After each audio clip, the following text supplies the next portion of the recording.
Hello everyone, আসসালামু আলাইকুম। Welcome to tuition Bangla. ফিরে এলাম নতুন আর একটা ভিডিও নিয়ে। আজকের ভিডিওতে দেখাবো গাড়ির ইঞ্জিন ওভারহিট হলে কিভাবে বুঝবেন এবং ইঞ্জিন ওভারহিট হলে কি কি করতে হবে এবং কি কি কারণে ইঞ্জিন ওভারহিট হতে পারে। তো মূলত আজকে এই তিনটি বিষয়ে আপনাদের সাথে কথা বলবো, আপনাদের দেখিয়ে দিব। তো আর কথা না বাড়িয়ে চলুন শুরু করি।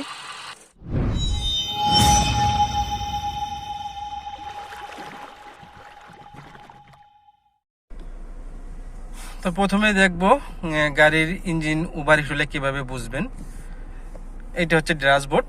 এই ড্যাশবোর্ডে গাড়ির সব ধরনের মিটার আছে। তো যেহেতু আজকে ইঞ্জিন ওভারহিট নিয়ে কথা বলতেছি, তা শুধু ইঞ্জিন টেম্পারেচার মিটারটা দেখাবো, এই মিটারটাই দেখাবো। এটা হচ্ছে ইঞ্জিন টেম্পারেচার মিটার। এই যে এটা ইঞ্জিন টেম্পারেচার মিটার। তো এটা এক একটা গাড়িতে এক এক ধরনের আসে এই মিটারটা। তো এটা আপনারা কীভাবে বুঝবেন যে এটা এই ইঞ্জিন টেম্পারেচার মিটার। এই যে সাইনটা দেখতে পাচ্ছেন ছোট্ট, এই যে খেয়াল করুন, এই যে সাইনটা, এই সাইনটা দেখলেই বুঝতে পারবেন যে এই সাইনটা থাকবে। মিটার যেভাবেই আসুক এই সাইনটা থাকবে। তো এই সাইনটা দেখলেই বুঝতে পারবেন যে এটা ইঞ্জিন টেম্পারেচার মিটার।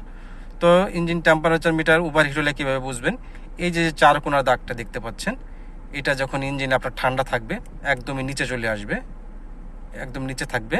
যখন আপনার ইঞ্জিন আস্তে আস্তে গরম হবে তখন এই এই যে সাইনটা বরাবর থাকবে, এর উপরে যাবে না। আপনি যত কিলোমিটার গাড়ি চালান, আপনি যদি সারাদিনও গাড়ি চালান তাহলে এর উপরে যাবে না।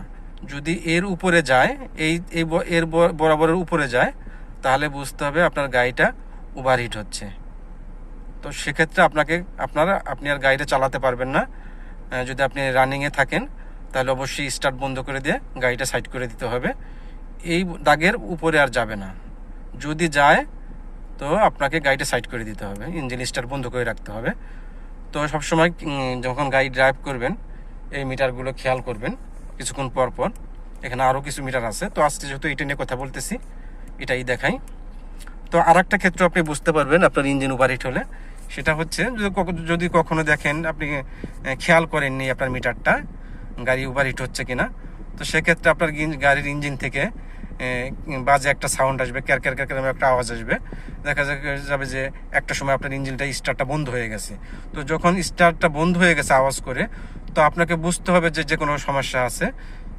সেক্ষেত্রে আপনি ইচ্ছে করলে মিটারের দিক খেয়াল করতে পারেন যে গাড়ির ইঞ্জিনটা ওভারহিট হয়েছে কিনা। যদি হয়ে থাকে আপনি গাড়িটা সাইড করে দিবেন। আর অবশ্যই গাড়ির পরবর্তীতে আবার চেষ্টা করবেন না ইঞ্জিন স্টার্ট করার জন্য। তো এইটা হলো আপনার আপনার কিভাবে বুঝবেন আপনার ইঞ্জিন ওভারহিট হচ্ছে। তো এখন দেখাবো ওভারহিট হলে কি করবেন। তার আগে একটি কথা, ভিডিওটি ভালো লাগলে একটি লাইক দিয়ে দিবেন। আর কোন কোন বিষয়ের উপরে ভিডিও বানালে আপনাদের কাজে আসবে কমেন্ট করে জানাবেন। আর আপনি যদি আমার চ্যানেলে নতুন হয়ে থাকেন তাহলে গাড়ি রিলেটিভ বা ড্রাইভিং রিলেটিভ নতুন নতুন ভিডিও পেতে চ্যানেলটি সাবস্ক্রাইব করে রাখবেন। আর আপনি যদি সাবস্ক্রাইব করে থাকেন আপনাকে অসংখ্য ধন্যবাদ। তো চলুন দেখি গাড়ির ইঞ্জিন ওভারহিট হলে কি করবেন। গাড়ি যখন ওভারহিট হবে তখন সঙ্গে সঙ্গে গাড়িটা সেফ জায়গা মতো গাড়িটা সাইড করে দিবেন। সাইড করে গাড়ির ইঞ্জিনটাই স্টার্ট বন্ধ করে দিবেন। গাড়ির ইঞ্জিন স্টার্ট বন্ধ করার পরে এই যে বনাটটা তুলবেন। বনাট তোলার পরে এই যে রেডিওটার এখানে মূলত গাড়ির যে কুলেন্ট পানি, গাড়ির ইঞ্জিন ঠান্ডা রাখার জন্য যে পানি থাকে, এইখান দিয়ে আপনার এই মুখটা খুললেই আপনার যে পানিটা দিতে হয় সেই পানিটা কুলেন্ট পানি। যখন আপনার রেডিওটারের পানি, ইঞ্জিনের পানি যখন আপনার কমে যাবে, রেডিওটারের পানি যখন কমে যাবে, এই দেখুন এই যে একটা পাইপ দেখতে পাচ্ছেন, এই যে স্পায়ার ট্যাঙ্কি, এই ট্যাঙ্কি থেকে আপনার পানিটা নিয়ে নেবে। এটা হচ্ছে স্পায়ার ট্যাঙ্কি। যখন এই রেডিওটারে পানি কম হবে, আপনার স্পায়ার ট্যাঙ্কে যদি পানি থাকে তাহলে এখান থেকে আপনার পানিটা এই রেডিওটারের মধ্যে চলে আসবে। তো যখন গাড়ির ইঞ্জিন ওভারহিট হবে প্রথমেই আপনারা ইঞ্জিন স্টার্ট বন্ধ রেখে এই যে স্পায়ার ট্যাঙ্কের যে মুখটা, ঠিক এটাকে এভাবে খুলে রেখে দিবেন।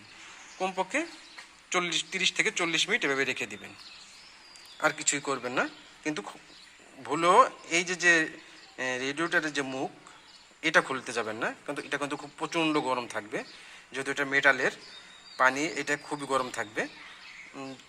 আধা ঘন্টা থেকে 40 মিনিট পরে এটাকে যে কোনো একটা মোটা গামছা কিংবা মোটা একটা কাপড় দিয়ে ঠিক আস্তে আস্তে, একবারে খুলবেন না, আস্তে আস্তে চাপ দিয়ে আস্তে আস্তে খুলবেন।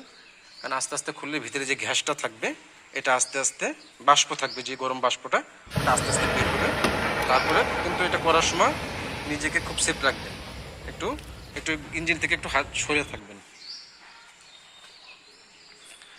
নিজেকে একটু সেফ রাখবেন। তারপরে আস্তে আস্তে এই মুখটা খুলবেন, খুলে এভাবে রেখে দিবেন।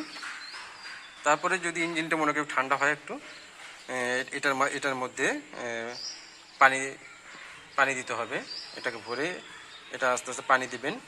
স্প্যানটাকে তো পানি না থাকলে স্প্যানটাকে পানি দিবেন, তারপরে মুখটা আবার লাগিয়ে দিবেন।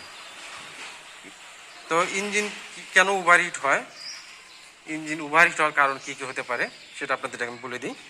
যদি কখনও গাড়ির রেডিয়েটরে পানি চেক করতে ভুলে গেছেন, চেক করা হয় না, রেডিয়েটরে পানি কম থাকলে আপনার ইঞ্জিন ওভারহিট হতে পারে।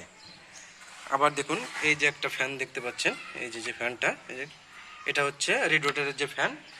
এই ফ্যানটা দিয়ে দেওয়ার কারণ হচ্ছে যে রেডিয়েটরের যে পানিটা থাকে এই ফ্যানটা ঠান্ডা রাখার জন্য দেয়া, এই ফ্যান দিয়ে পানিটা ঠান্ডা রাখার জন্য। তো অনেক সময় যদি এই ফ্যান নষ্ট হয়ে যায়, কিন্তু ফ্যান যদি না চলে তাহলে আপনার রেডিয়েটর ইঞ্জিন হিট হতে পারে। আবার অনেক সময় দেখা যায় যে আপনার গাড়ির ইঞ্জিন যদি খুবই দুর্বল হয়, সেক্ষেত্রে যদি আপনি জ্যামে বসে থাকেন, এসি দেওয়া থাকে, সেক্ষেত্রে অনেক সময় জ্যামে বসে থাকলে আপনার গাড়ির ইঞ্জিন ওভারহিট হতে পারে। তো আজ এ পর্যন্তই, দেখা হবে নতুন কোনো বিষয়ে নতুন কোনো ভিডিওতে। তো সবাই ভালো থাকুন, সুস্থ থাকুন, ইউটার্ন বাংলার সাথেই থাকুন। ধন্যবাদ।